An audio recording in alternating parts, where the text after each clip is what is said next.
Généralement, on ne sait pas comment ça se passe. On est là, on se sent bizarre, on a des pensées bizarres. Tous les organes du corps sont concernés, surtout le cœur. Le cœur qui recherche inlassablement l'âme sœur pour l'aimer, le chérir, l'aduler. Mais la plupart des fois, cela se révèle être un vrai défi. Défi?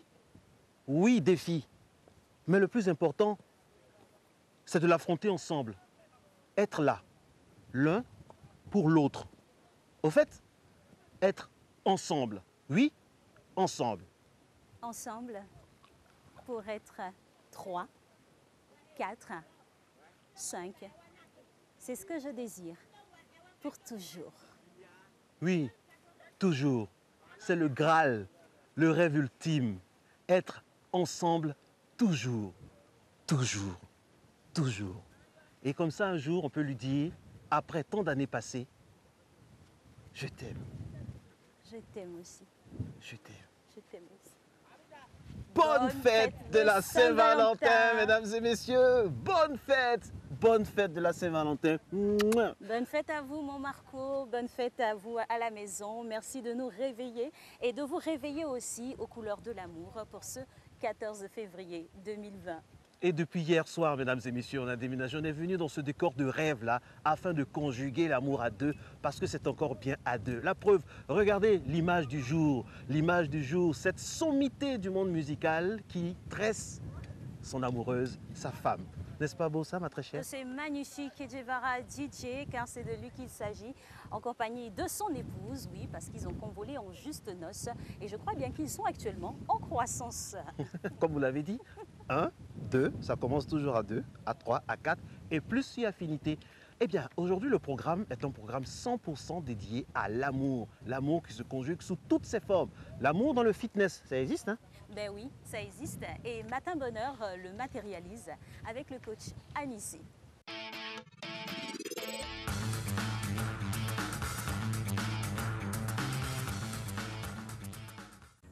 Bonjour, bonjour. Vous êtes à Matin Bonheur et aujourd'hui, vous savez, c'est la Saint-Valentin. Nous avons nos deux bébés, Bino et Bonnie. Ici, vous avez Erika. Enfin, votre serviteur Anissé.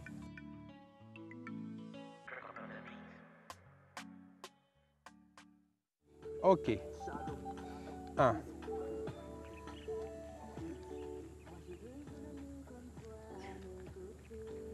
Ensemble. On s'arrête?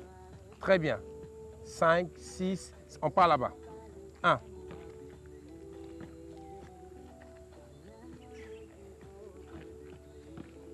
Il faut bouger.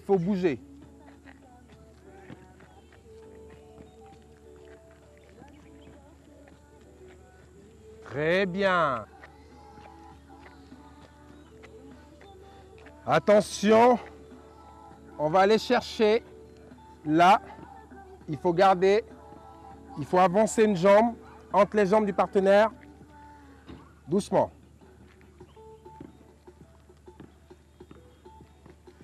C'est bien. Et pousse bien. Et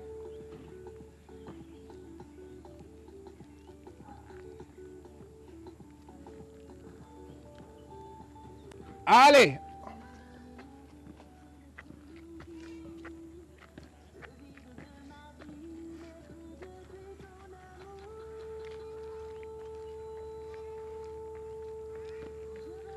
Elle revient.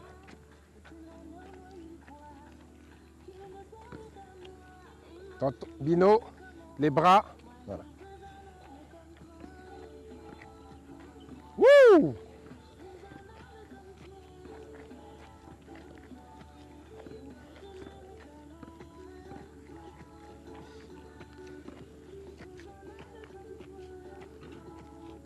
Ok. C'est très bien.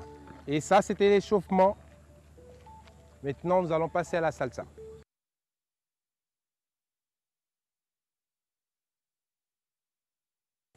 Nous avons fini avec l'échauffement et là nous passons avec l'apprentissage de la danse salsa. Attention, La salsa, elle est reliée au sport. Donc, je vous invite à pratiquer cette danse. Ce monsieur ne sait pas danser et nous sommes là pour qu'il apprenne la salsa en quelques minutes. Sur ce, on y va. Nous sommes dans le vif du sujet, ok, et c'est de la salsa et ça renforce les liens. Donc, messieurs, dansez avec madame, ça fait du bien. Madame, dansez avec messieurs, ça fait du bien. Attention. 1, elle ramène, on change de jambe. Ok, on y va. 1, et 1, et 1, et 1. C'est bien. 1, 2, 3, 5, 6, 7. 1, 2, 3, 5, c'est trop lent. Regardez.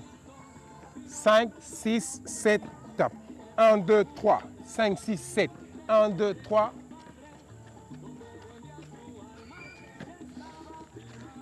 Très bien. Wouh!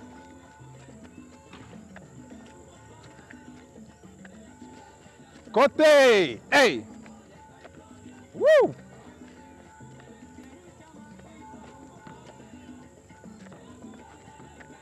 Mambo avant-arrière. Wouh!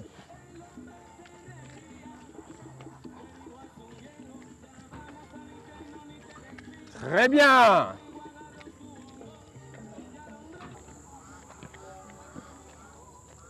Ok. J'espère que vous avez réussi à danser depuis chez vous. C'était notre séance décalée. À vendredi prochain. Allez.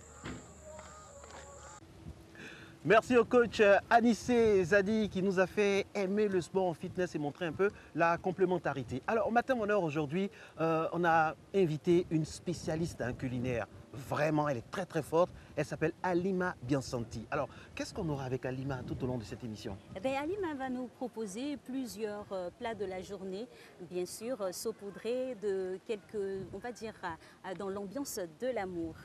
Vous savez, elle nous a déjà excité les palais ici sur le plateau de Matin Bonheur. Aujourd'hui, nous sommes dans un endroit féerique. Ben, elle remet le couvert.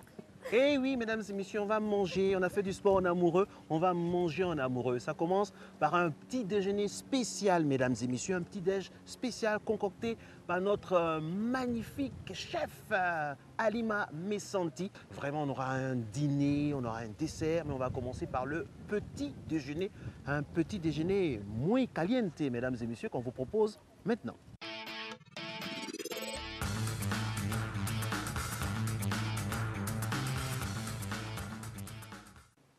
Bonjour Marco et Alice. Tout d'abord, vous êtes magnifiques ce matin, aux couleurs de la Saint-Valentin. En tout rouge, ça vous sied bien. Alors aujourd'hui, je revais un peu ma double casquette de chef à domicile. J'oublie un peu le côté nutritionniste pour qu'on se fasse un peu plaisir. Et là, je vais commencer par vous présenter le cocktail Réveil Booster des amoureux. Et ce cocktail est présenté comme ceci, dans une présentation très glamour. Et il est composé de gingembre, de passion, de fruits de la passion, de menthe et d'ananas. Donc, pour bien commencer la journée de la Saint-Valentin, quoi de mieux qu'un cocktail au gingembre? Et voilà, on va passer à quelque chose qu'on peut manger vers midi et qui m'a été inspiré par notre fameux Garba national. Et là, c'est de l'afrofusion en cuisine. Le Garba qui rencontre la gastronomie. Et là, c'est le fameux tataki de thon. Et là, ce thon vient de chez nous, de nos mères.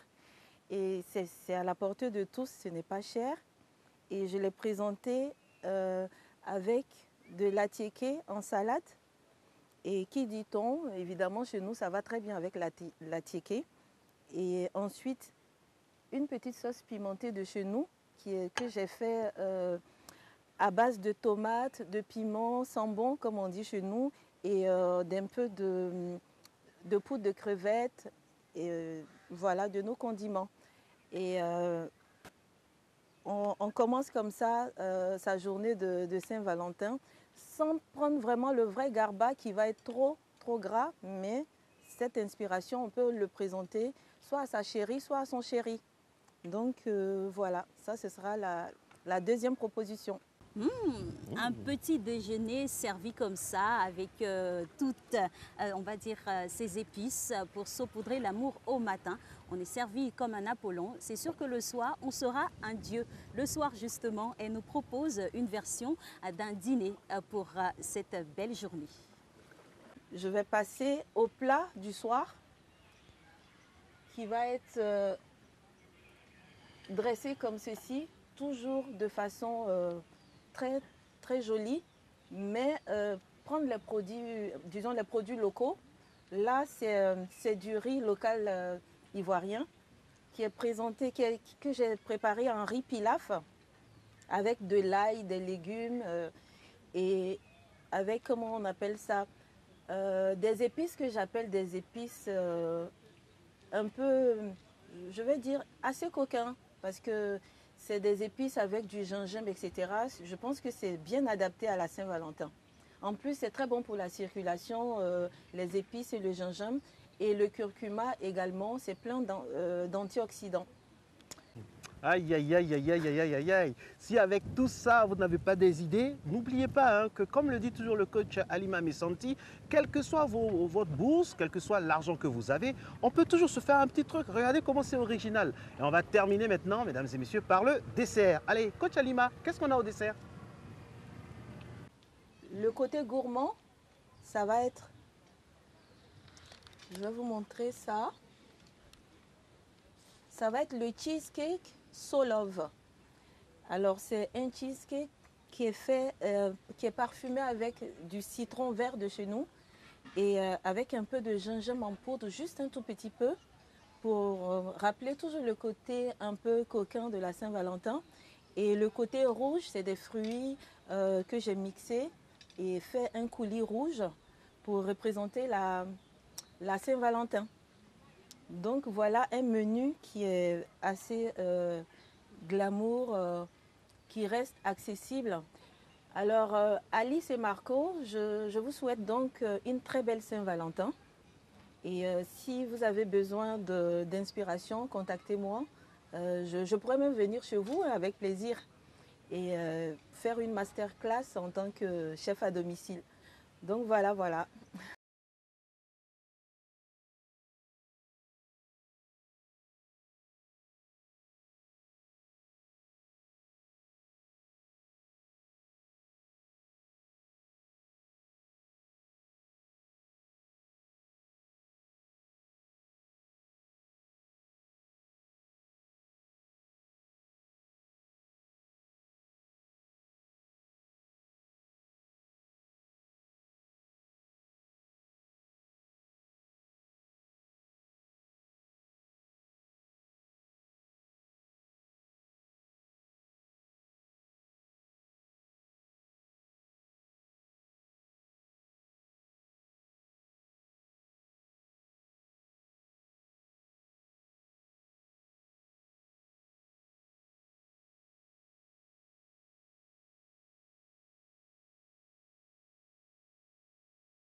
RTI 1, la chaîne qui rassemble.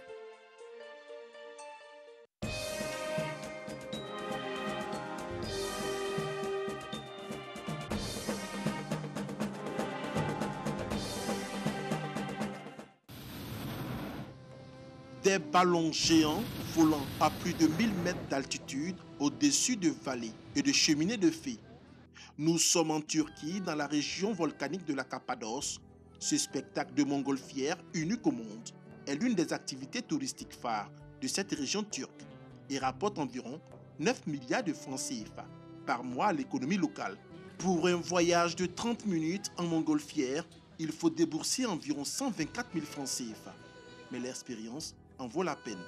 Étant dans le montgolfière, c'est doucement, doucement, pas de pression, pas de panique, pas de crainte. Comme nous sommes dans l'avion, il y a des secousses, souvent tu dis est-ce que tu te poses des questions? Dans le montgolfière, c'est tranquille. Pour ce groupe de touristes ivoiriens, la découverte de cette activité et de bien d'autres sites en Turquie a été possible grâce à une agence de voyage basée en Côte d'Ivoire. Chaque voyageur a déboursé 1 700 000 francs CFA pour une prise en charge complète sur 12 jours. Billets d'avion, hébergement et visite des sites touristiques inclus. Le boss de cette agence, c'est lui, Dengi Joseph. Sa structure s'est spécialisée dans l'organisation de circuits et visites touristiques. Nous avons décidé, après quelques temps, de nous consacrer au voyage de groupe. Donc, nous travaillons avec les églises, nous travaillons avec les mutuelles, avec les syndicats, même avec les particuliers. L'agence de voyage de Dengi a à son actif 85 circuits touristiques organisés à l'extérieur du pays et est en préparatif du 86e voyage du genre en Israël. En Côte d'Ivoire, on dénombre 500 agences de voyage, dont 90% sont installées à Abidjan. L'activité est en plein essor avec un cumul d'investissements de départ évalué à plus de 2 milliards de francs CFA. Marie-Reine Koné est présidente de l'Association des professionnels du voyage de Côte d'Ivoire, APV Côte d'Ivoire, mais également directrice de l'agence pionnière et leader du marché du voyage. 126 milliards de francs CFA de billets d'avion sont émis par les agences de voyage de Côte d'Ivoire. Nous sommes dans la sous-région, le pays qui émet le plus gros volume de ventes. Après, c'est le Sénégal. 70% des ventes réalisées sur le marché local proviennent de 10 agences de voyage accréditées IATA, l'organisme international de sociétés de transport aérien. C'est cet organisme qui délivre l'accréditation autorisant l'émission de billets d'avion par une agence de voyage. En Côte d'Ivoire, seulement 10% d'agences de voyage sur les 500, soit 50, ont cette accréditation. Les 90% restants se contentent de l'accréditation du ministère du Tourisme et sous-traitent avec les agences accréditées IATA pour émettre des billets. IATA, c'était 100 millions pour les agences agréées. 100 millions. Mais ils ont pensé aux petites agences qui sous-traitent 15 millions, 20 millions. Ça dépend maintenant de la force financière de l'agence de voyage. Qu'elles soient expérimentées ou débutantes, les agences de voyage connaissent les mêmes difficultés, notamment la concurrence des sites de vente de billets en ligne. Barthélemy Kwame est chef d'entreprise. C'est un habitué des voyages d'affaires à l'extérieur du pays. Initialement client fidèle des agences de voyage, aujourd'hui, il avoue utiliser de plus en plus Internet pour l'achat de ses billets d'avion. Si vous allez dans une agence, une agence privée qui vend tous les billets de toutes les autres compagnies, il peut arriver que vous achetiez le billet trop cher par rapport à la compagnie. Mais si je prends une plateforme Internet, des fois, il peut avoir un décalage de moins 10%. 10% entre le prix que j'aurais eu sur Internet et le prix de l'agence de la compagnie. Un prix plus bas lors d'un achat effectué sur Internet. Cette situation est due au fait que les agences de voyage se rémunèrent en partie grâce aux commissions perçues sur les billets vendus. Cela induit une hausse de 5 à 15% sur le coût initial du billet. C'est vrai, l'Internet est là, la technologie est là pour faire avancer une activité, mais il ne peut pas remplacer le professionnel, celui qui se dit professionnel, celui qui a eu la formation de cette activité. Il a toujours sa place. Pour les usagers qui préfèrent acheter auprès des agences, c'est surtout la garantie d'un service d'assistance et de qualité qui motive leur choix. Vous êtes suivi par votre agent de voyage lors de votre séjour. En cas de certaines situations difficiles ou d'imprévus, vous pouvez contacter votre agent qui vous apportera l'assistance nécessaire. Face à la menace d'Internet qui fragilise l'ensemble du secteur à travers le monde, il convient pour les agences de voyage de se réinventer. Dans cette mouvance, Les agences multiplient les stratégies marketing pour fidéliser leurs clients. De retour d'un circuit touristique en Turquie, ce groupe de voyageurs est reçu par son agence de voyage pour un moment convivial. Un système de réseautage qui a permis à l'agence de fidéliser environ 2000 clients. Dans cette quête de fidélisation, quelques agences s'adonnent à certaines pratiques, comme l'émission de billets à crédit à leurs clients. Il faut que les esprits changent. Alors, au sein des agences de voyage, parce qu'il n'est pas rare de trouver une agence de voyage qui accorde des crédits de 3 mois, ce qui est, je dirais, suicidaire. L'industrie du voyage est en plein essor. Malheureusement, le manque de cadre réglementaire laisse libre cours à toutes sortes d'abus. Le dernier en date est l'affaire des 225 pèlerins grugés par 2 agences de voyage agréées. Pour éviter pareille situation, l'État a décidé d'assainir le secteur. Nous avons un décret depuis 1977 qui a été pris sur les conditions de délivrance et de retrait des autorisations aux agences de voyage. Mais je le dis, le code a été pris en 2014. Mais l'économie évolue, l'activité évolue. Donc il faut sans cesse actualiser les choses pour être en phase avec l'économie, sinon ça va très vite. Les agences de voyage sous nos tropiques ont encore de belles cartes à jouer. Cependant, elles gagneraient à se digitaliser en introduisant le e-commerce dans l'industrie du voyage afin de garder toute la place qui est la leur dans le business du tourisme.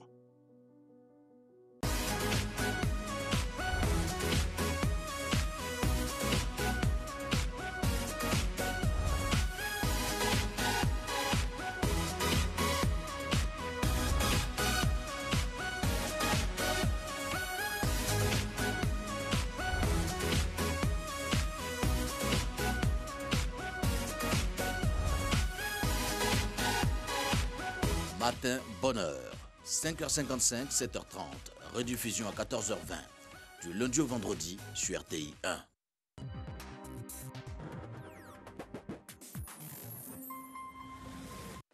Quelles sont les charges qui pèsent sur le fameux King? Séquestration, coups et blessures volontaires, torture, intimidation, viol, traumatisme, et ça, c'est ce qu'il y a pour l'instant. Je voulais simplement que tu saches que des indices recueillis ces derniers temps me confortent dans l'idée que ce fils mystérieux de mon père existe bel et bien. Donc, excuse-moi de t'avoir brusqué un peu avec mes questions, mais j'ai vraiment besoin de savoir qui c'est et où il se trouve. Abiba, c'est quoi ça? Denis, s'il te plaît, c'est pas ce que tu crois, je te jure. C'est pas t'approches-toi de moi, je dis. Reste loin de moi. La saga des héritiers, du lundi au vendredi à 11h sur RTI 1.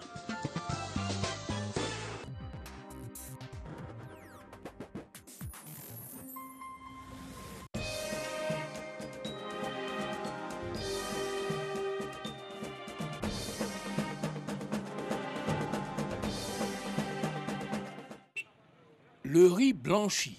Les statistiques commerciales suggèrent que le niveau de consommation avoisine les 70% par an et par habitant en Côte d'Ivoire.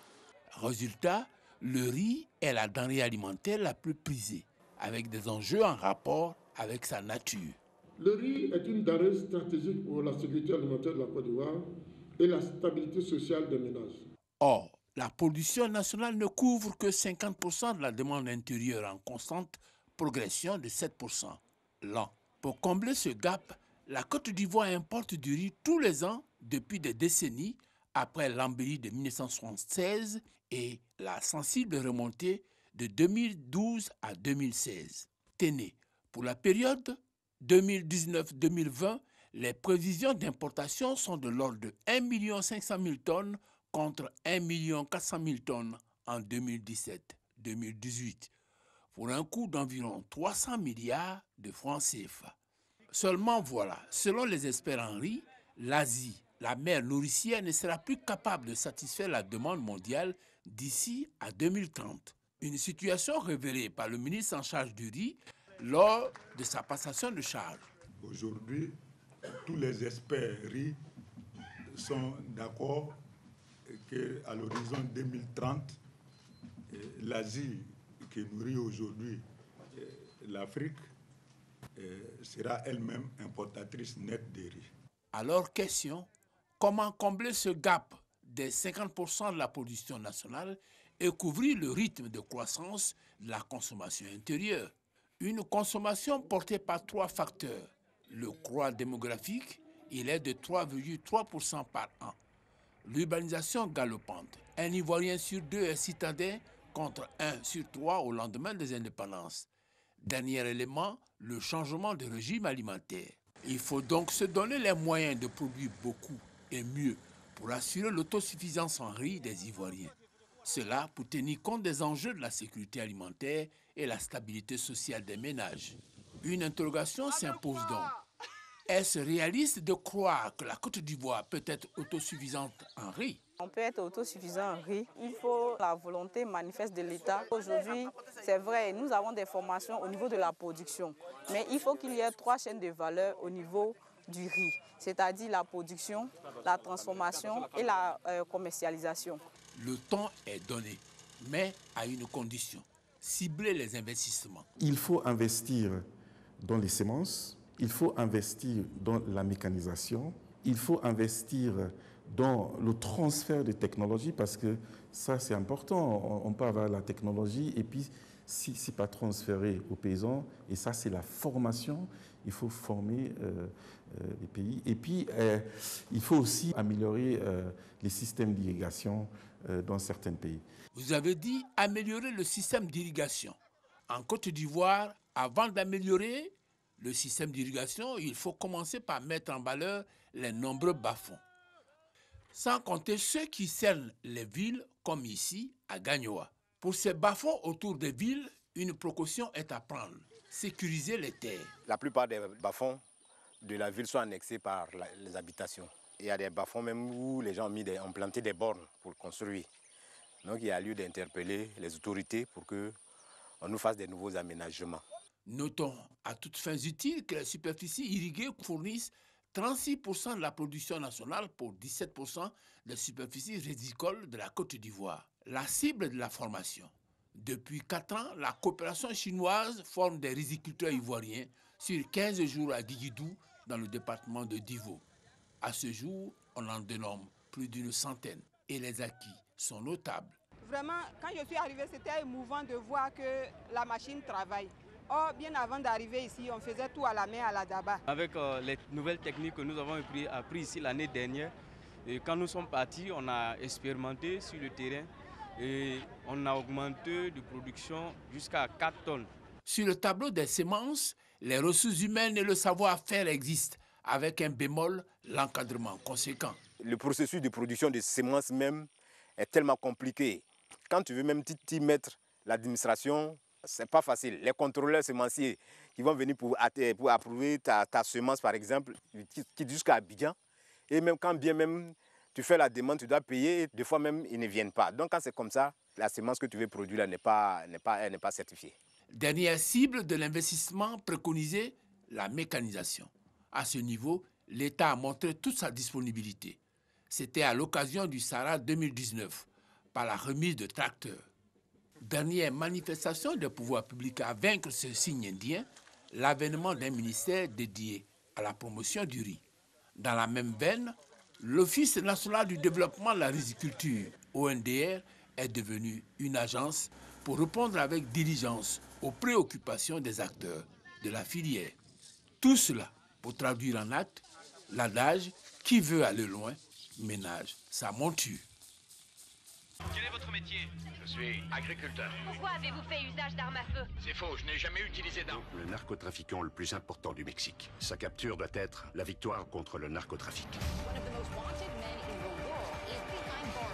Pourquoi tu me dis pas ce que tu veux? Lame-moi, patron. Tu devrais être patient. Pourquoi mon père voulait me voir? Qu'est-ce qu'il voulait me dire? Pour lui, tu restes un paysan plus qu'un narco. Deuil national au Mexique après l'assassinat du cardinal de Guadalajara. Mettez-lui ça sur le dos. La vie du baron de la drogue, Joaquin Guzman, du cartel de Guadalajara à sa chute en passant par son ascension au cartel de Sinaloa. Seigneur, tous les jours pour toi, mon fils. T'en fais pas pour moi. Je suis indestructible. El Chapo, ce samedi à 20h50 sur RTI 1.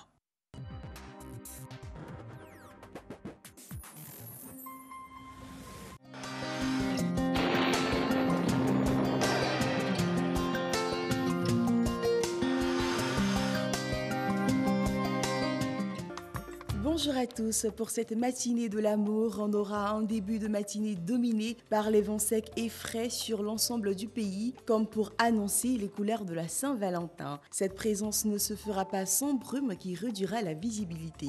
Le littoral restera faiblement nuageux malgré quelques passages de nuages denses. Par la suite, les vents humides reprendront le dessus sur le littoral.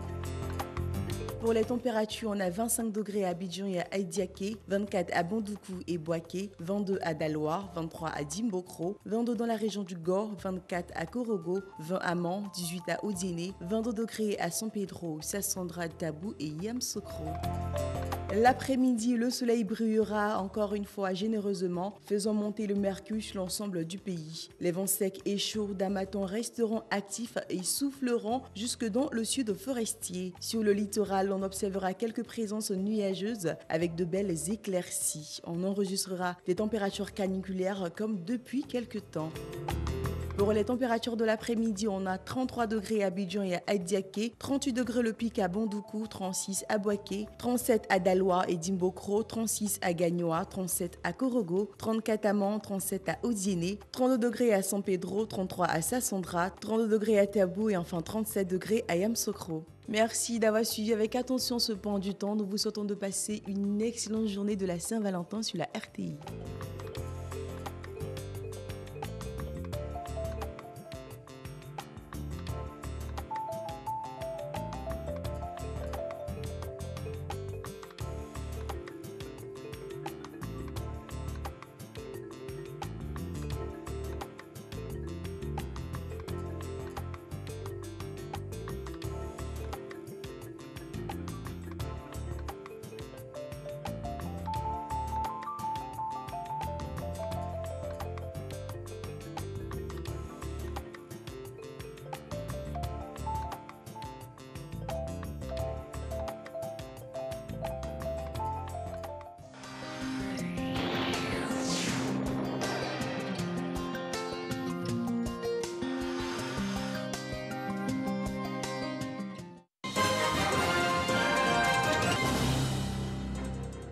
Mesdames et messieurs, bonjour et merci de nous rejoindre pour ce point d'information au cœur de Matin Bonheur. Le président de la République, Alassane Ouattara, s'est entretenu hier jeudi à Paris avec la directrice générale de l'UNESCO, Audrey Azoulay. Les échanges ont permis de faire un tour d'horizon de la coopération entre la Côte d'Ivoire et l'UNESCO et les moyens à mettre en œuvre pour la renforcer davantage. Le président Alassane Ouattara a salué l'élection de Mme Azoulay à la tête de l'organisation.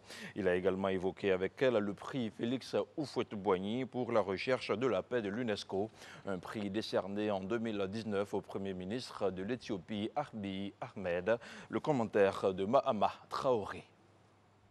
Entre la Côte d'Ivoire et l'UNESCO, l'histoire remonte au 27 octobre 1960, date de l'adhésion du pays à cette institution onusienne chargée de l'éducation, de la science et de la culture. Après 6 décennies de coopération aux acquis notables, les deux parties sont décidées à la renforcer. Volonté matérialisée ce jeudi matin par la visite du président Alassane Ouattara au siège de l'UNESCO à Paris. Elle a été marquée par un entretien entre le chef de l'État et la directrice générale de l'UNESCO, Audrey Azoulay. Nous tenions à venir saluer Madame la directrice générale pour son élection. Comme vous le savez, la Côte d'Ivoire l'a soutenue parce que nous estimons qu'elle avait tout ce qu'il fallait pour faire un travail important. L'expérience montre qu'elle apporte une grande contribution au renforcement de cette grande institution. Et donc, je suis très heureux d'être là ce matin. Et vous savez également que l'UNESCO abrite le prix Félix Houphouët-Boigny pour la recherche de la paix. Donc, nous en avons discuté pour voir comment organiser les choses pour le futur. Je voudrais remercier Madame la directrice générale, lui dire que nous avons beaucoup de compatriotes qui sont employés ici et je sais qu'ils font du bon travail, qu'ils contribuent du mieux qu'ils peuvent au fonctionnement de l'institution. Ces dernières années, l'UNESCO a financé et mis en œuvre 23 projets en Côte d'Ivoire, des projets axés sur l'alphabétisation, l'autonomisation des jeunes et des femmes, la liberté d'expression des médias. Sont également inscrits au patrimoine mondial de l'UNESCO, la ville historique de Grand-Bassam et les parcs nationaux de Taï et de la Comoé. Et ici, en Côte d'Ivoire, le président du FPI, le Front populaire ivoirien, Pascal Affi N'Guessan, a plaidé hier jeudi pour une implication du chef de l'État dans le long processus de la réconciliation nationale. C'était à l'occasion d'une rencontre avec le vice-président Daniel Kablan-Duncan. Des questions relatives à l'élection présidentielle de 2020 ont été également évoquées au cours de la rencontre. Hier, à Fresco, le Premier ministre Amadou Gon Coulibaly a procédé au lancement des travaux d'extension du réseau électrique dans 4 quartiers de la ville. Un lancement intervenu dans le cadre de la visite de travail de 72 heures, une visite qu'il effectue dans la région du Boclé. Ces travaux ont pour objectif, entre autres, d'améliorer l'accès des populations à l'électricité, de renforcer l'efficacité des infrastructures socio-économiques, d'améliorer la sécurité des populations avec l'éclairage public. Ils couvriront 4 quartiers de la ville de Fresco à travers 25 km de lignes de basse tension. Le montant global de financement des travaux est estimé à 515 millions de francs CFA.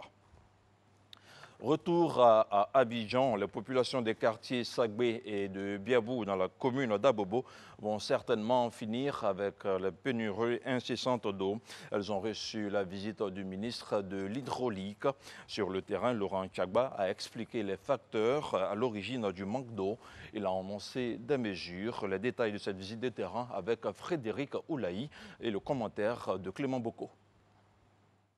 Nous sommes au quartier Sagbé, dans la commune d'Abobo. C'est en vain que Dame Amouin N'Guessan tente d'ouvrir son robinet pour recueillir l'eau. Selon Dame N'Guessan, malgré le manque d'eau, elle continue de recevoir des factures. Je reçois les factures, ça me fait maintenant 7 ans, je paye l'entretien, mais je n'ai pas d'eau. La solidarité africaine fait que nous avons souvent de l'eau avec nos camarades.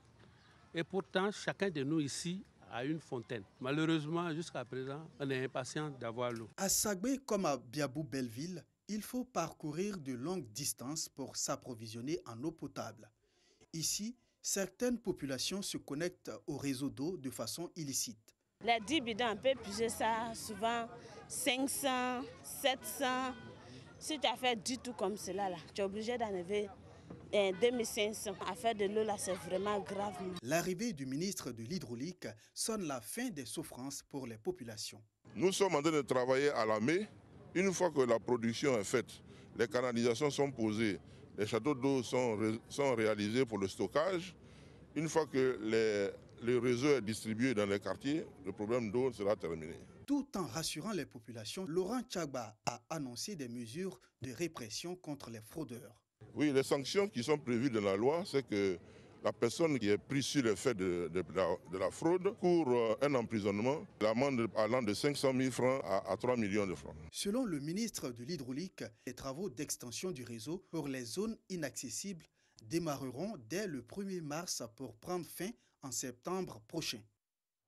Matin bonheur, c'est aussi l'actualité hors de nos frontières. Au Mali, le bataillon de l'armée reconstituée est arrivé hier jeudi après-midi à Kidal. Il a intégré le camp militaire qu'il devait occuper. L'opération a été menée avec une escorte composée de casques bleus de l'ONU. Cette arrivée est un pas important dans le processus de paix dans le pays. Et puis cette annonce choc survenue hier jeudi après plusieurs jours de polémique concernant la gestion de l'Académie des Césars. L'ensemble des membres de la direction et du conseil d'administration de l'Académie des Césars annonce sa démission. Une démission collective qui permettra de procéder au renouvellement complet de la direction, a indiqué son président Alain Terzian.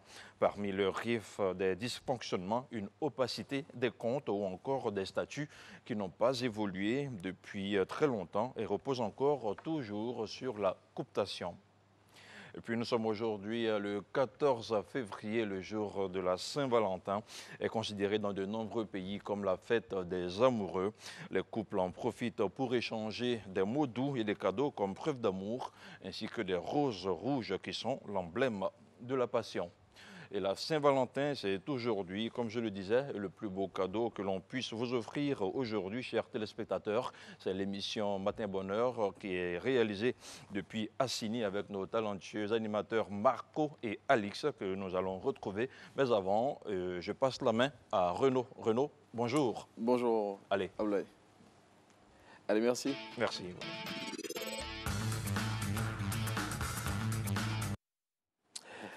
Bonjour à Alix et Marco et bonjour à tous qui nous suivent en ce moment. C'est demain que va se tenir la marche priante pour la paix à la cathédrale Saint-Paul du Plateau.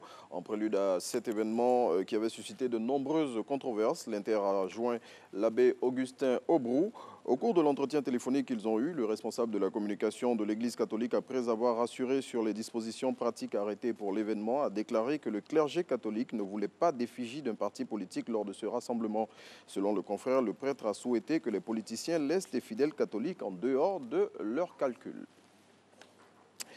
La presse nationale de ce jour, dans son ensemble, s'intéresse à la visite qu'a rendue Pascal Affi N'Guessan au vice-président de la République hier. Au menu de leurs échanges, le dialogue politique, le code électoral ou encore la présidentielle de 2020. Au sortir de cette rencontre, le président du FPI a déclaré « Nous sommes venus nous ouvrir au chef de l'État ». Et selon Le Matin, Affi N'Guessan a indiqué qu'il confiait le cas Gbagbo au président Alassane Ouattara. Le Premier ministre est en visite de travail dans la région du Boclé depuis hier. À cette occasion, arrivé à l'étape de Fresco, Amadou Gon Koulibaly a lancé un appel à la paix aux Ivoiriens. Le chef du gouvernement a déclaré notamment que chacun peut affirmer ses convictions dans le strict respect d'autrui, que les élections ne sont pas un moment pour faire des palabres ou encore que la politique n'est pas faite pour semer la graine de la division. Le Premier ministre, selon le quotidien Le Matin, a profité de l'occasion pour annoncer de grands projets d'investissement pour la région du Boclé. On continue de parler de la visite du Premier ministre dans la région du Boclé avec le quotidien L'Expression. Selon le confrère, les populations de Fresco ont demandé à Amadou Gon Koulibaly de rassurer le président Alassane Ouattara de leur loyauté et leur disponibilité à accompagner toutes ces actions de paix, de cohésion et de développement. À noter que la visite du chef du gouvernement va durer 72 heures. La journée mondiale de la radio a été célébrée hier à l'occasion de la 9e édition de cet événement proclamé. On passe plutôt à l'information sur le président Henri Konan Bédié qui affiche sa détermination à l'approche de la présidentielle de 2020. Le président du PDCI, que cite le Nouveau Réveil de ce jour, a dit notamment au cadre de son parti, issu de la circonscription de Kwasi-Kro, qu'il recevait hier. Je continuerai la bataille jusqu'à ce que le PDCI revienne au pouvoir. On reste avec la plus vieille formation politique de la Côte d'Ivoire pour parler de son secrétaire exécutif, dont des propos relatifs à la reine Nana Akua-Boni II est relayé ce mercredi 12 février 2020 par le Nouveau Réveil, ont choqué certains chefs baoulés. À ce sujet, l'intelligent d'Abidjan a sa une de ce vendredi 14 février 2020, à titre notamment Guy Kahué a-t-il vraiment insulté la reine des Baoulés et certains chefs? Là-dessus, le confrère révèle ce qui est reproché au secrétaire exécutif du PDCI. La journée mondiale de la radio, on le disait tantôt, a été célébrée hier à l'occasion de la 9e édition de cet événement proclamé par l'UNESCO le 13 février 2011 lors de sa 36e session. Audrey Azoulay, directrice générale de l'UNESCO, dans un message posté sur la page de l'Agence des Nations Unies, a rappelé le rôle important de cet outil de proximité qui permet aux populations, peu importe l'endroit où elles se trouvent, d'avoir accès à l'information. Ici en Côte d'Ivoire, Sidi Touré, le ministre de la Communication et des Médias, a livré le message du gouvernement dans lequel il a rappelé notamment la disponibilité du gouvernement à apporter l'appui nécessaire aux acteurs des radios nationales pour l'atteinte de leurs objectifs. La Saint-Valentin, c'est aujourd'hui et cette année, la fête des amoureux est tombée un vendredi, donc les sorties sont autorisées jusqu'à très tard dans la nuit. À ce sujet, l'Expression a réalisé un reportage dans lequel il propose des endroits romantiques où passer ce jour avec son ou sa partenaire, c'est selon, et pour le rendre plus exceptionnel. Et donc, on vous souhaite bonne fête de la Saint-Valentin et à tous et on vous propose de rester avec nous pour retrouver Alix et Marco pour ce numéro aux couleurs de la fête des amoureux. On se retrouve lundi.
beaucoup les amis au studio, Mr. Friday Love, on a envie de dire aujourd'hui, et notre cher Renaud Kobia aux couleurs de l'amour. Merci en tout cas d'avoir épousé les mêmes couleurs, mais bon, nous on vous a fait une petite infidélité, on revient, ne vous inquiétez pas, et puis on est ensemble, vous êtes dans notre cœur, le cœur justement qui raconte plein d'histoires. On a essayé de vous poser la question et de vous tendre notre micro pour que vous nous, ici, vous nous contiez des histoires d'amour. Voilà ce que ça donne. Pour moi, la Saint-Valentin est un jour qui a été mis à part pour célébrer l'amour. C'est ce jour-là que des personnes ont l'opportunité de dire à l'être aimé tout ce qui ressemble vraiment, tout ce qu'ils pensent vraiment. C'est une opportunité aussi pour faire une pause dans la relation, se regarder les yeux dans les yeux et puis se dire certaines vérités. Un ami que j'avais dans le temps, voilà, ce jour-là, de façon particulière, il ne nous arrivait pas de sortir comme ça tout le temps, aller dîner ensemble. Mais ce jour de la Saint-Valentin, c'était la première fois qu'on avait décidé, voilà, de sortir, aller manger ensemble, parler, s'asseoir, s'écouter vraiment, sans forcément être dans un endroit fermé. La Saint-Valentin pour moi est un moment où vraiment on passe du bon temps avec sa bien-aimée. Et c'est vraiment une fête importante pour moi. Parce que ce jour-là, c'est vrai, j'aime ma femme habituellement, mais ce jour-là, je lui témoigne encore un plus grand amour. Bon, ce jour de la Saint-Valentin, vraiment, je compte faire une grande surprise à ma femme. Je crois qu'un bon bijou de valeur, ça sera très bien pour elle. C'est un moment de partage, et de deux, c'est un moment de renouvellement d'amour. C'est un moment aussi de dire merci à son épouse pour tout ce qu'ils ont eu à partager ensemble le long du chemin qu'ils ont eu à emprunter. C'est très important. J'ai un ami qui a un local où il reçoit les gens. Je voudrais l'inviter là-bas. En tout cas, c'est un local qui est bien, qui est vraiment apaisant, qui est vraiment attirant et qui fait rêver. Waouh, on apprend des choses et puis il y a beaucoup de confidences. On se lâche, c'est la Saint-Valentin. Alors, c'est la Saint-Valentin. Aujourd'hui, c'est vendredi, le week-end commence. Nous sommes à Assigny, entre ciel et terre. Il y a l'embouchure pas loin. Mais qu'est-ce qui nous manque? Il nous manque un petit quelque chose. C'est le côté caliente. Ça tombe bien. Défilé, lingerie, spécial. C'est parti. Et attention, il y en a pour tous les goûts.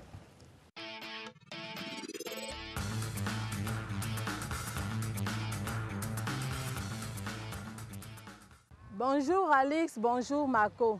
Effectivement, nous sommes aujourd'hui 14 février, jour de célébration de l'amour, jour de Saint-Valentin. Donc parler d'amour reviendrait à parler de la séduction et aussi du bien-être. Donc voilà, pour cela, nous allons vous présenter des ensembles qui conviennent parfaitement à la morphologie africaine ivoirienne. Ce sont des ensembles qui vont à des femmes fortes, des femmes minces, tout type de morphologie. Elles vont venir tout à l'heure vous présenter ces ensembles-là et vous allez voir comment est-ce qu'il faut porter les ensembles qui vous seront présentés. Déjà, vous aurez 5 ensembles à vous présenter tout à l'heure. Les 2 premiers ensembles que vous allez voir défiler, nous les avons nommés Tchétchaoum et Baworon. Tchétchaoum en langue sénoufo qui veut dire bonne femme, belle femme. Et Baworon en bété qui est une belle femme aussi. Donc nous avons nommé ces ensembles-là en dialecte ivoirien pour montrer combien de fois les femmes ivoiriennes sont belles, quelle que soit leur morphologie. Donc nous aurons 2 ensembles-là, c'est-à-dire un ensemble qui est de petite forme et un ensemble pour femmes fortes. Elles vont défiler là tout à l'heure. Je vous laisse apprécier.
Oui, Alix et Marco, nous allons vous présenter un second passage.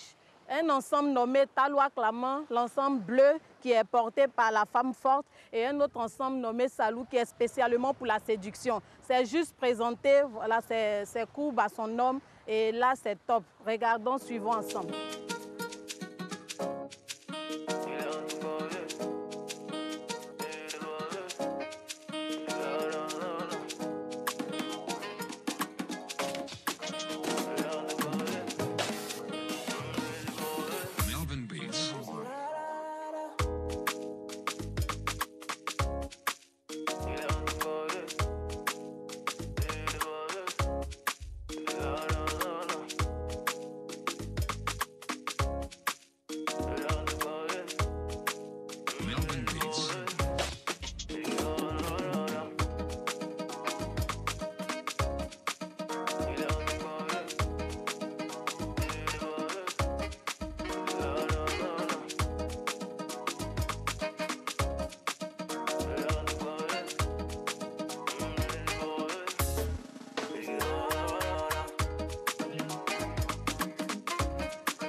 Alors, Marco et Alice, le troisième passage va vous présenter un ensemble très spécial de par sa couleur, parce que c'est un ensemble passe-partout. Il passe pour tout type de peau et puis pour toutes les morphologies. Donc là, j'ai nommé l'ensemble Moussonyouman, qui en dialecte malinké veut dire belle femme, bonne femme. Et ce mannequin va vous présenter cet ensemble tout à l'heure. Alors, on suit.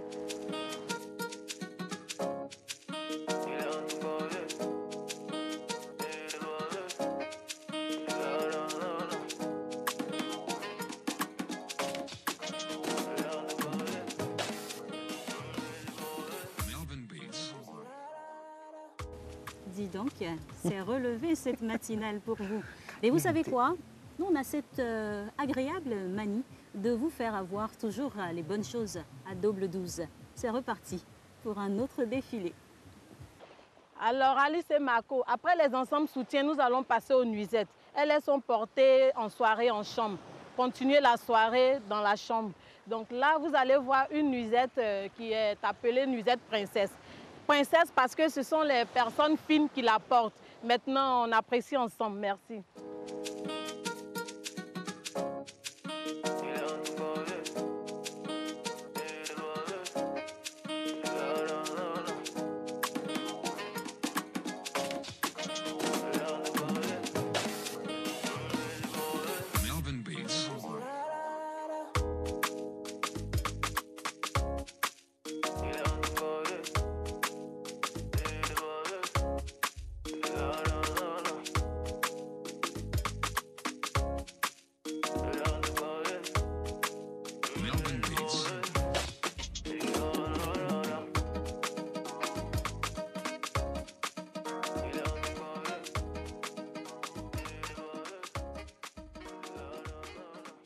Alors Alice et Marco, pour clore ce défilé, nous allons vous présenter nos dernières nuisettes que vous allez apprécier tout à l'heure. Donc je vous laisse en juger par vous-même. Merci.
Au terme de ce magnifique défilé, je vous souhaite donc une très belle fête de Saint-Valentin.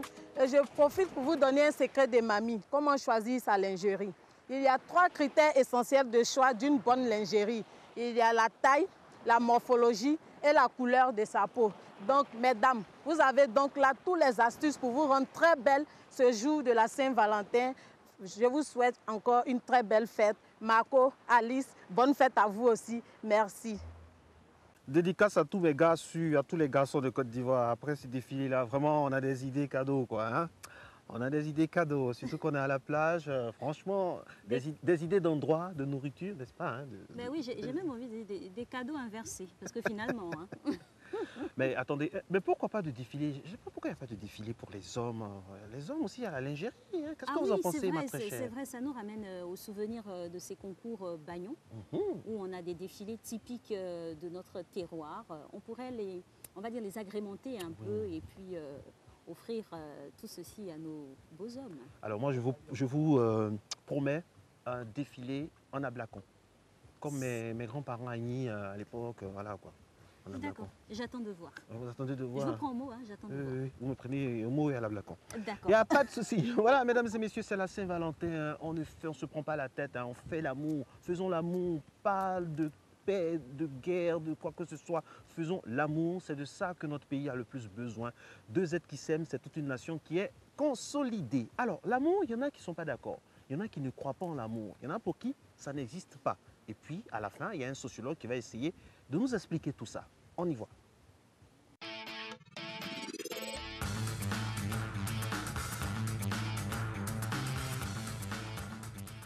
En examinant non pas les personnes qui vivent le sentiment amoureux, mais la vie du sentiment lui-même, en disant que l'inscription de ce moment-là, comme un élément merveilleux pour certains, peut permettre d'entretenir, de consolider le sentiment amoureux dans lequel ils vivent et pourquoi pas structurer durablement les liens. Mais à cette occasion également, il y en a qui ont peur de tomber dans une déception, d'accord? Et donc préfèrent jouer sur le registre de l'ordinaire.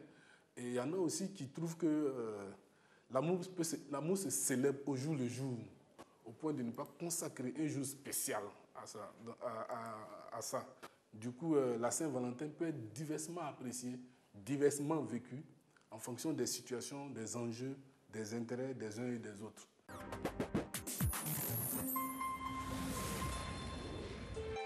RTI 1, la chaîne qui rassemble.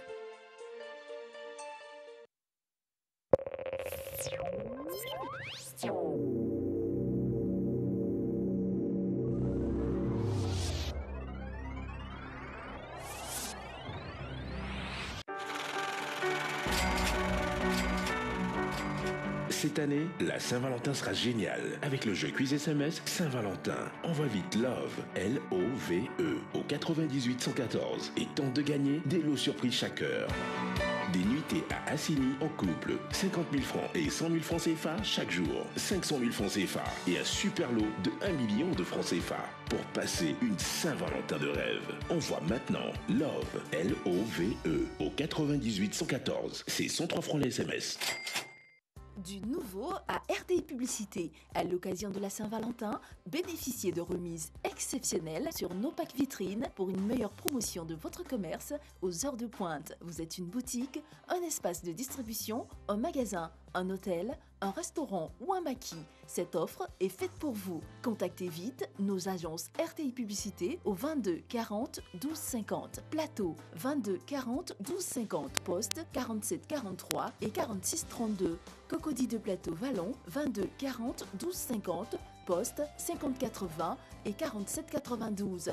Boisquet 22 40 12 50. Poste 54 28. San Pedro 64 13 61 36. Célébrons l'amour ensemble en vous faisant découvrir par le grand public. RTI Publicité, la régie proche des annonceurs.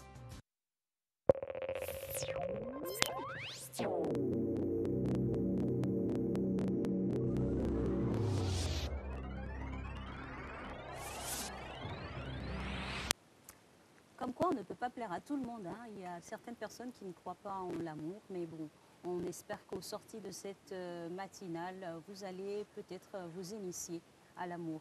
En tout cas, c'est notre but. Justement, des conseils, il en a toujours et il est de bons conseils, vous le savez. C'est vrai que des fois, vous le titillez comme ça, mais bon, nous on l'apprécie et puis il est fin, il est vrai. Et puis, il est compétent. Lui, c'est notre coach Frédéric Zabi, aujourd'hui, aux couleurs de l'amour. Il a décidé de nous donner des secrets, des astuces pour toujours faire durer l'amour.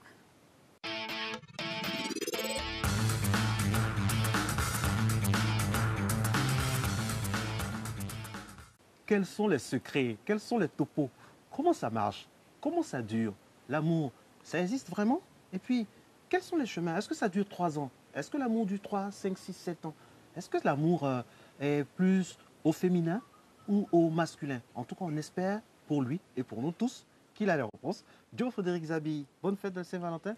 Bonjour Marco. Qu'est-ce qu'on peut souhaiter à un spécialiste de l'amour le jour de la Saint-Valentin?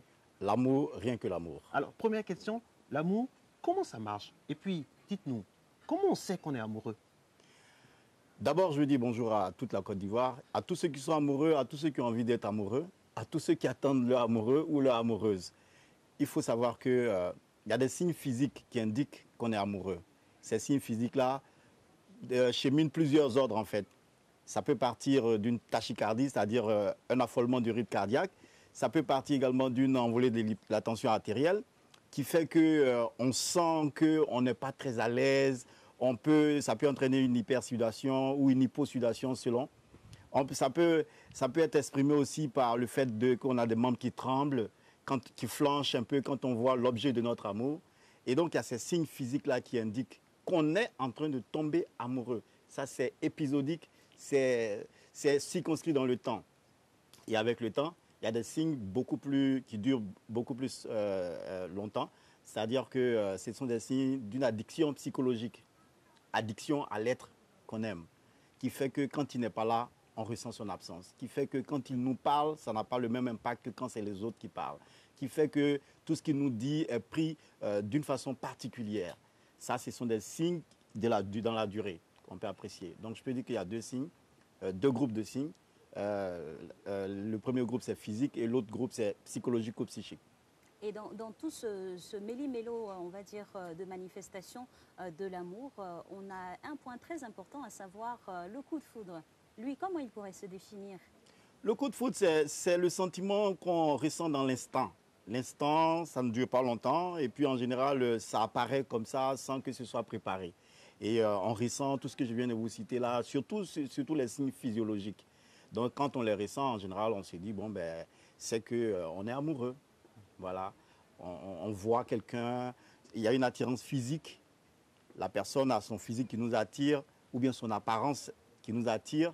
On ressent pas mal de signes d'ordre physiologique qui peuvent s'observer. Et puis, on s'est dit, waouh, ça, c'est celui qu'il me faut. Voilà, on peut définir le coup de foudre de cette façon-là, de façon très simplifiée en tout cas. Alors, coach, dites-nous, une fois pour toutes, ce matin, en ce vendredi 14 février 2020, l'amour est aveugle ou pas aveugle?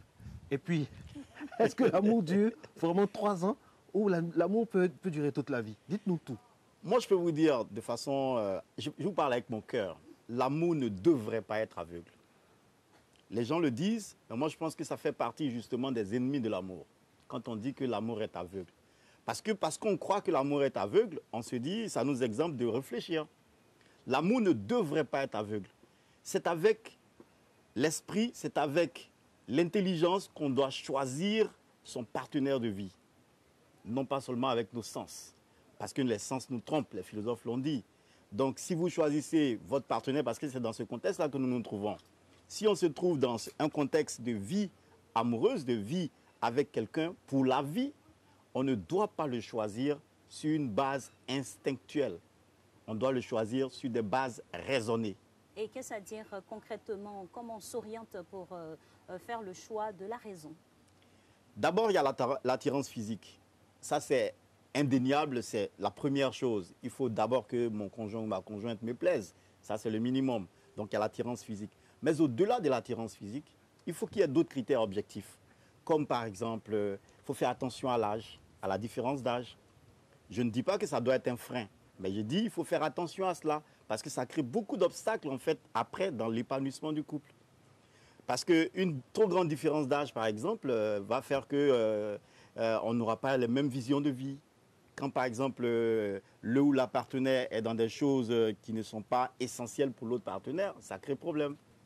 Pendant que ma femme, par exemple, souhaite qu'on nous voyagions autour du monde pour nous amuser, peut-être que moi, étant proche de la retraite, je suis en train de tout convertir en paquet de ciment et lui demander qu'on reste plutôt concentré sur nos objectifs de vie.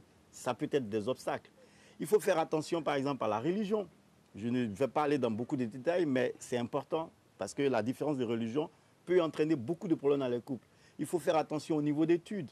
Il faut faire attention aux classes sociales. Je ne dis pas, je le répète, que ce sont des obstacles. Je dis qu'il faut y faire attention. Quand on fait attention, quand on sait que cet élément particulier est susceptible de m'entraîner dans des crises, je m'y prépare. Je me forme pour que j'ai les outils pour affronter éventuellement les écueils que je pourrais rencontrer. C'est ce que je peux dire à ces niveaux-là. Alors, coach, c'est bien dit, c'est bien expliqué, mais est-ce qu'on est obligé forcément de souffrir en amour? Vous parlez comme les Ivoiriens, est-ce que l'amour est forcément goumé compatible? Pas du tout. Ça ne devrait pas l'être. Pas du tout, ça ne devrait pas. L'amour, si vous voulez, c'est quelque chose de fantastique qu'on devrait expérimenter au quotidien.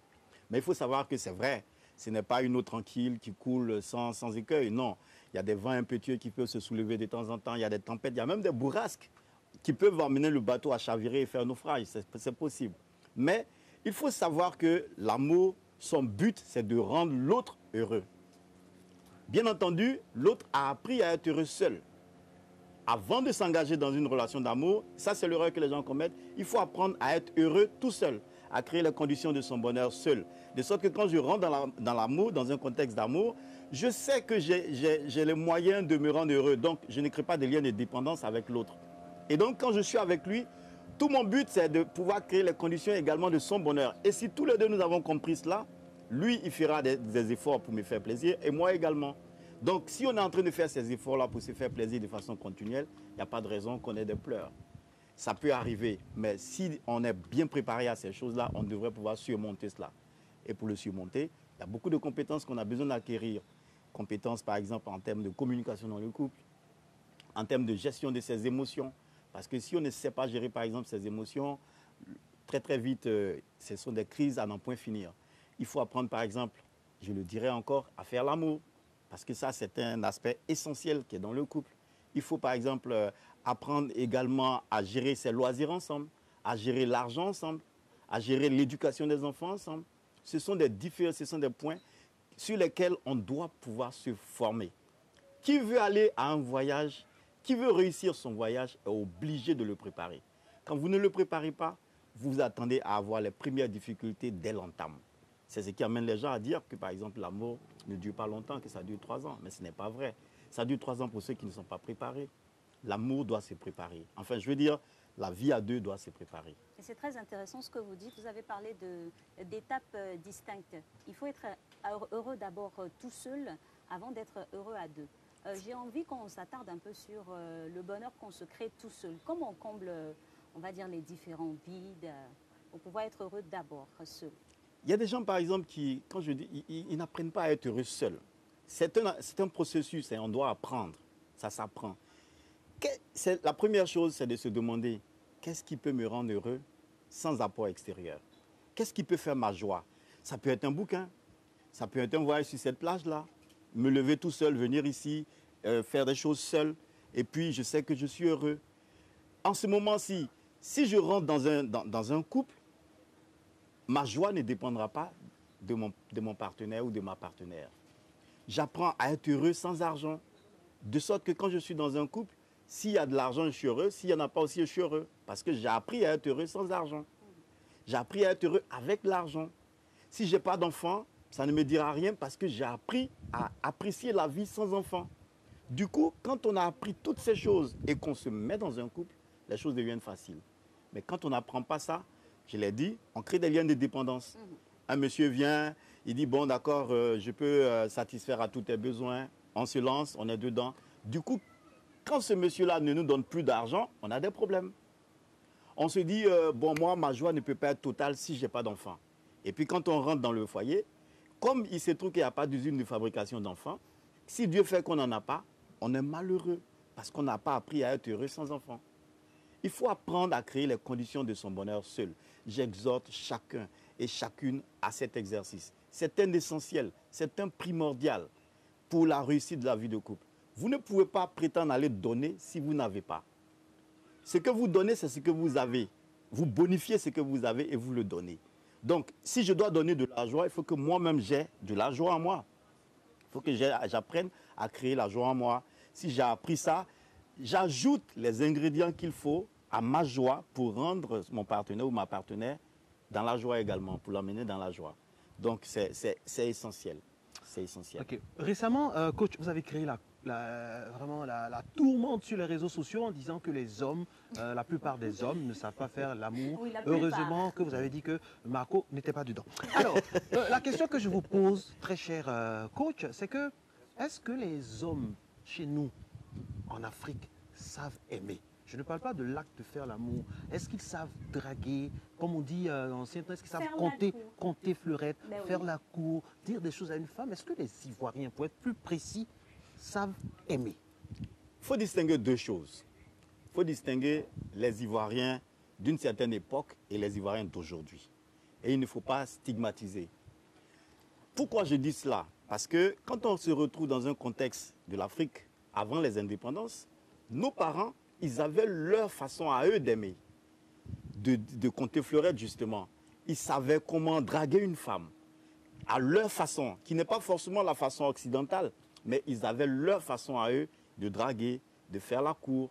Ils avaient leur façon à eux d'exprimer leur amour. Par exemple, ça pouvait être des rencontres au bord d'un marigot, ça pouvait être des rencontres au bord d'une rivière, ça pouvait être des rencontres dans un champ, ça pouvait être des rencontres au clair de lune, où l'amoureux et son amoureuse se rencontrent. Sous la bapalab. Pas forcément, mais ça peut être des rencontres avec des amis, etc. Ils avaient leur façon à eux qui tenait compte de l'environnement dans lequel ils évoluaient. Nous sommes dans un contexte différent.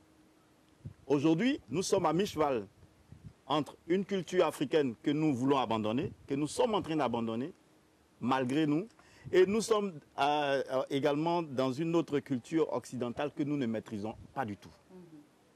Du coup, nous avons un genre de personnages, un genre de personnes particuliers que nous avons dans nos différents pays ici, où les gens font les choses de façon approximative, en croyant être dans le vrai. Vous verrez aujourd'hui, dans le contexte des années 2020, rarement les jeunes se draguent. On va en boîte de nuit, on se fait connaissance, les premiers messages échangés, on passe à l'acte sexuel. On ne se connaît même pas. On ne peut même pas dire à quelqu'un, bon ben, tu me plais, comme avant on le faisait. Moi, quand j'étais à l'école, au collège, Marco, on écrivait des lettres. Dans mon contexte, on écrivait des lettres à l'objet de notre amour. Et je me rappelle bien, la première fille que moi j'ai draguée par courrier, je lui ai envoyé le courrier, et puis elle m'a dit, bon, viens chercher la réponse dans 2 semaines. 2 semaines après, je me suis habillé, parfumé, je suis venu avec mes amis, et elle m'a dit, oh, je souhaite qu'on soit juste des camarades. Le premier gourmet du coach. Voilà, mais il a fallu de la persévérance, de la perspicacité pour que finalement j'arrive à mes fins. Il faut se donner la peine de draguer. Ce que les jeunes d'aujourd'hui ne savent pas faire. Ça, je le dis par expérience. Comment draguer? Coach, comment on drague? Regardez une jolie femme comme ça, je vais vers elle. Elle est mariée, hein, elle est mariée, on ne peut plus la draguer. Une jolie femme de ce genre, comment on la drague? Comment on fait? Pour voir ça, regardez les animaux. Et j'ai envie de me lever pour vous montrer. Ben, allez-y. Regardez un coq, quand il est en train de tourner autour de la poule. Ah mais si on voit tous les hommes d'Abidjan en train de faire ça... c'est une façon imagée de parler. Ça va être très spécial. Hein? C'est une façon imagée de parler. C'est une façon de dire qu'on doit tourner autour de l'objet de notre amour. C'est un jeu de séduction. Un jeu de séduction. On doit tourner autour. On peut aller directement, mais on tourne autour. On tourne autour exprès. On tourne autour pour faire languir. On tourne autour pour donner du plaisir avant le plaisir. C'est très important. Donner du plaisir sans forcément que ce soit par le sexe. Donner du plaisir, prendre plaisir à être avec quelqu'un. Passer du bon temps en sa présence. faire chemin ensemble, se parler à n'en point finir, je ne sais pas moi, organiser des activités ensemble. C'est des choses qu'on n'apprend pas à faire. Et quand on se retrouve dans un contexte de couple, on a envie de faire soudain. On a envie d'avoir des loisirs ensemble alors qu'on n'a pas appris à faire ça au préalable. On a envie d'être là, de parler alors qu'on n'a pas appris à faire ça ensemble avant de nous rencontrer. On n'a pas appris à draguer. Et maintenant, ce qu'on n'a pas appris à faire, on veut le faire dans le couple. Ça ne marche pas. Je vous assure que dans un contexte de cabinet, au quotidien, les problèmes que les gens ont, que les couples ont, ça tourne autour du fait qu'ils n'ont pas appris à être heureux seuls avant, ils n'ont pas appris à se draguer avant. Et puis, dans le couple, bon, mais ce qu'on n'a pas appris hier, on veut le faire aujourd'hui. Là, tout le problème. Justement, coach, de tout ce que vous nous dites ce matin, hein, ce qui ressort, c'est le manque, on va dire, d'apprentissage au partage. Absolument. Apprentissage au partage, vous avez dit le mot. L'amour, c'est un partage. Partage de quoi? Partage d'émotions, partage de sentiments, partage de verbes, partage d'actions, partage de sensations, partage d'expériences, partage de tout. Malheureusement, nous avons affaire à des gens qui sont hyper égoïstes en amour aujourd'hui. Ils ne pensent qu'à eux, à leur plaisir, à leur bonheur égoïste. Quand je le dis, je ne le dis pas pour stigmatiser, je ne le dis pas pour injurier, je le dis parce que c'est la vérité. Je le dis, c'est vrai que tout le monde n'est pas comme ça, ça c'est évident. Il y a une bonne catégorie en tout cas de gens qui ne pensent qu'à leur plaisir. Et comment ça se voit? C'est l'utilisation du terme « je ». Mon, ma, mon plaisir, ma maison, ma femme, mon chien, mon ceci, mon. On ramène tout à soi. Quand on est dans un contexte de couple, on ne doit pas parler de mon, on doit parler de notre. On doit s'associer à l'autre pour faire les choses ensemble. Vous voyez des gens qui sont dans un contexte de couple et qui ont encore des réflexes de célibataires. Oui. Ça ne peut pas marcher. Dans un contexte de couple, c'est vrai qu'on ne doit pas se donner à 100%, mais vous avez des gens qui parlent de cultiver leur jardin secret. Aucun jardin ne doit être secret. Il doit être partagé, c'est vrai. Mais quand on apprend à cultiver le jardin, on doit l'apprendre à le cultiver à deux. Avoir des rêves à deux, avoir des plans à deux, avoir des loisirs à deux.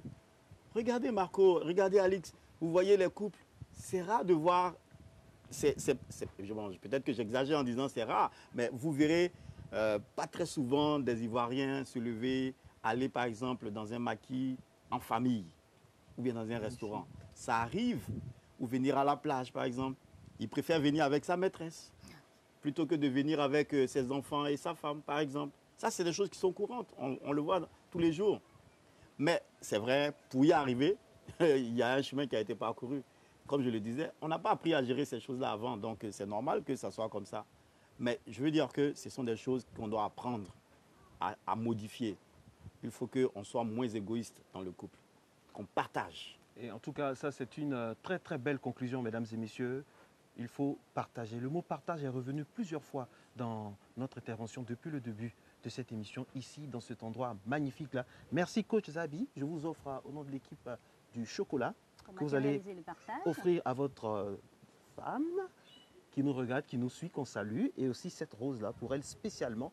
C'est à vous qu'elle est destinée, Madame Zabi. Donc, voilà. Merci beaucoup, Marco. Merci à vous, Alix. Et ça, c'est le chocolat de ma très chère Alix. C'est pour vous. Et c'est gentil. Et encore une deuxième rose après celle du début. Ça vous fait gentil. 2 roses pour vous seul. Et moi aussi, j'ai quelque chose pour vous. Regardez. Qu'est-ce que c'est? Oh là là, oh là là. Et ainsi, je suis ému. Aïe oh. Ému, très ému. Matin bonheur, spécial Saint-Valentin. Est-ce qu'on s'est dit « je t'aime » ce matin? Oui, et on le redit encore. On vous aime. Vive la Saint-Valentin, faisons l'amour et la paix. Cassons les.